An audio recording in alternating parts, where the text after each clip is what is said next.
Coming up in this video, how to stay calm in the face of adversity. Hey there, it's Kalymnios from thethoughtgym.com, here helping you become your superhuman self. And in this video, I want to talk to you really about how to remain a little bit calm when sometimes life throws you a curveball when you're interacting with another person, or your expectations of that other person perhaps aren't met. Let's think about this. Have you ever had an experience such as you've sent an email, or you've sent a message, and maybe you haven't got a response back from that person, or maybe you got a response back but it wasn't kind of what you were expecting? Then you've created some kind of story or meaning behind what's just occurred. Okay? This happens all the time. The reality is that events in and of themselves really don't have any meaning. If you get cut up in traffic, for example, cut off in traffic by someone in a rush, and really your instinct there is you want to swear at them, you want to say, oh, what an idiot, blah blah blah. But the reality is that you don't know why they cut you up. Okay, you create a story behind that. They're an idiot. They're a road hog, whatever. Possibly they had someone in the back seat bleeding with a gunshot wound and they've driven off to the hospital. Maybe they're racing to the school to get their child who's fallen out of a tree. And the reality is, until you hire a private investigator to tail that car, follow that person all the way around and observe what was going on, you're not going to know. And I'm pretty much sure you're not going to be doing that, at least not for every single interaction that you ever have with someone. But we create a story, or we create a meaning behind what that means. And this is really, really important, especially if you're a parent, because a child creates meanings all the time that form their foundational beliefs for life. So sometimes if you're arguing with your other half, that child might create a meaning that they're to blame for that argument. Or maybe you accidentally lose them for 2 seconds in the supermarket, which I'm sure many parents may have done.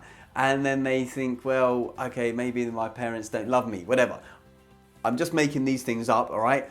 But the reality is everything creates some sort of story or meaning inside of us. When we send a text message and that person hasn't responded within 3 hours, and we've gone on 3 or 4 dates with them or whatever, and we thought we had a really great connection with that person, they haven't responded, we create a story and we say to ourselves, oh, that means what, they don't care, or maybe that means that their phone is off, or maybe that means that they're in the gym, or maybe it means that they're with someone else. We don't know. The only thing we know is that we sent a message, and maybe we can see it got delivered to the phone if we've got that device on our phone. And even if we have our WhatsApp and we've got those 2 blue ticks, it doesn't necessarily mean that person's read it. Maybe they clicked on it by accident. They might not have read it properly. We actually don't know. All we know is that we sent a message and there are 2 blue ticks there. Okay? Everything else we create. So I want to just leave you with this idea, is that nothing has any meaning except for the meaning that we give it. Okay? You break your leg. That means it's a bad thing.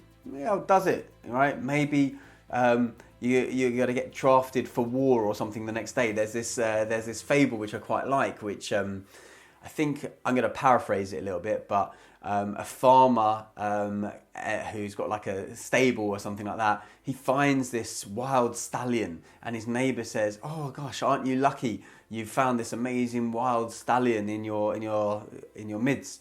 And the farmer goes, "Yeah, we'll see." And then the next day, the son of the farmer is trying to break the stallion in, and he gets thrown from his horse and he breaks his leg. And then the next door neighbour says, "Oh, your son, he's broken his leg. What bad luck." And the original farmer says, "Oh, we'll see." And then the following day, or the following week, where the guy's walking around with a broken leg, and the army come into town because there's this big war raging, and they're recruiting all the able-bodied young men to fight in the war. And they obviously don't pick the son because he's got a broken leg. And the next door neighbour says to the farmer, your son is not being picked to go to war. Aren't you lucky? And the farmer says, we'll see.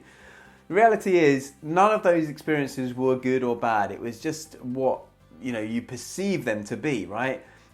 if you do injure yourself, like I've been injured for the last really year on my leg, what does that mean? It means that I have to, yes, it's not great, of course, but it's not necessarily a totally bad thing because I get to focus on other body parts or other practices or spend more time doing other things.